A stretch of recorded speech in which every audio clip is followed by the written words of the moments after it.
Kita mulai dulu dari Arsenal, sang puncak klasemen yang empot-empotan.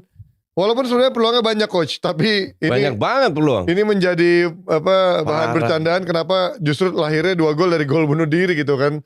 Dan golnya jatuh dari langit lah kalau bisa dibilang gol terakhirnya kan. Wolves cetak 3 gol, tapi Arsenal dapat 3 poin. Ini yang gue bilang kan sama dari 4 pertandingan terakhir, Arsenal mulai ada kesusahan dalam cetak gol. Udah 5, 6, 7 Ya kan? match terakhir. Cukup banyak. Sebenarnya di Iya. awal pun sering begini kan. Cuman terbantu dengan yang gue bilang banyak gol dari set piece. Kan That's banyak why. fans MU, fans Liverpool bilang Arsenal calon juara tahun ini. Arsenal. Gue gak pernah bilang begitu. Kalau lu kan emang dari awal Enggak, bukan. Karena gue emang gak yakin. karena Dengan pemain, kualitasnya. iya. Kekurangan Arsenal bertahun-tahun itu apa?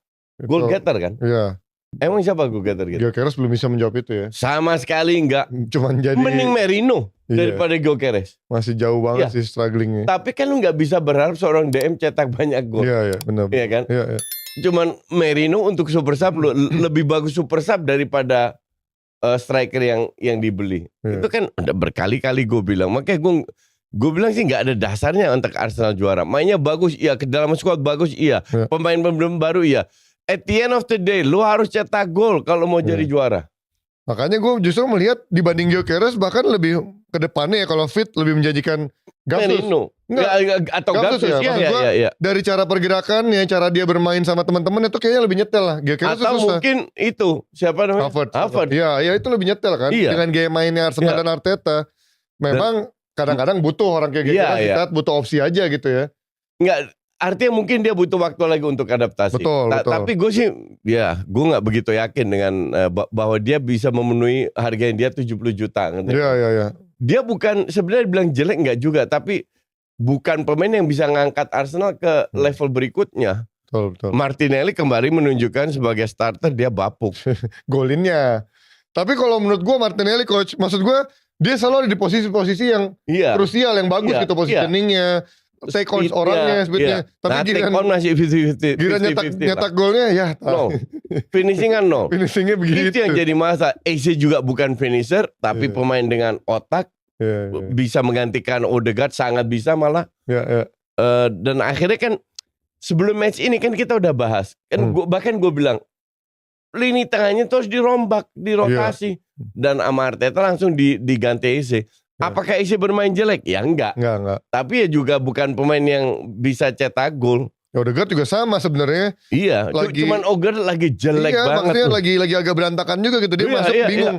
Nyetak gol nggak bisa, bikin assist juga. Shooting-shootnya juga jelek. Dikasih ada momentum yang dia dikasih dari Saka, harusnya dia bisa ngasih ke cutback, dia paksain nendang sendiri, akhirnya malah ke samping gawang gitu.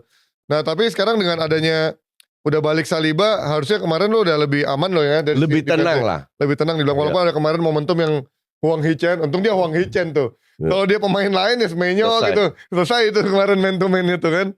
Kalau Hwang ini emang ya, Hwang ini di masa Wolves lumayan, dia cadangan. Iya. Dia di masa Wolves hancur, cadangan juga. Dia benar-benar cuman orang ya, kalau positioningnya kadang-kadang di kotak penalti masih kadang-kadang hokinya ada. Tapi kalau suruh lari dari tengah mah, ya dia bukan tipikal striker yang lari dari tengah. Ini pemain timnas Korea. Iya ya. Iya, ini kan yang dulu zamannya ketemu Evan Dimas dia kalah terus pas ternyata gedenya dia lebih sukses pada gengnya generasi Evan Dimas kan. Makanya usianya udah 29 tuh. Ya itu dia dari Arsenal yang masih bisa mempertahankan puncak klasemen walaupun cukup deg-degan dengan gol bunuh dirinya, tapi menurut gue dari si permainannya ya itu sebenarnya gak ada masalah. Memang efektivitasnya nih dalam 5-6 pertandingan terakhir ada masalah, dan ketika ada bantuan dari set piece-nya, dari cornernya, ya akhirnya kemarin kebantu juga, dan untungnya sekarang mereka punya opsi cukup banyak karena dari Gapsus tinggal nunggu ntar Havertz balik, ntar bisa di rotasi juga sama Merino, karena menurut gue Gyökeres bener-bener cuma jadi striker pemantul anjir, jagoan Giroud kemana-mana zaman dulu dibanding Gyökeres gitu. Iya. Parah Gyökeres ini. Ya mungkin butuh waktu ya. Ya sama kayak Sesko itu parah banget. Oh banyak yang gak terima coach fans MU dibilang Sesko parah coach. Gyökeres itu gak lebih bagus dari Sesko. Ya 11-12 lah. Sama kayak Martinelli super. Emang Martinelli harganya berapa? 800.000. Murah dia. Murah banget, di bawah 1 juta. Iya makanya. Atau berapa ratus ribu. Jadi harus bisa dimengerti dong Martinelli. Jadi untuk super sub oke-oke aja gitu loh. Cuman lu harus beli yang bagus satu.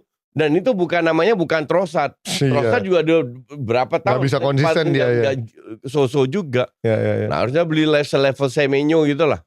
Ya dia berharap Madueke bisa di posisi itu kadang-kadang tapi gak bisa juga. Nggak bisa, Madueke lebih bagus di kanan. Iya, saya juga nyata gak konsisten juga main di sisi itu kan. Jadi ya sebenarnya sih rotasinya bisa dilakukan. Tapi ya kemarin Martinelli menurut gue lagi bau aja sih. Tapi sering dia bau seperti itu. Walaupun menurut gue Arteta seneng dengan gaya mainnya dia. Karena dia selalu menciptakan apa. Dia waktu jadi subs cetak gol terus loh. Iya begitu. Karena dia masih fit. Iya. Yang lain udah terkuras tenaganya. Ya kemarin juga parah sih coach, menurut gue Wolves di obrak-abrik sama dia sebenarnya dari sisi kiri. Iya. Cuman begitu dia when it comes untuk nyetak gol ada aja selalu apesnya kemarin di depan gawang dari samping kiri lah.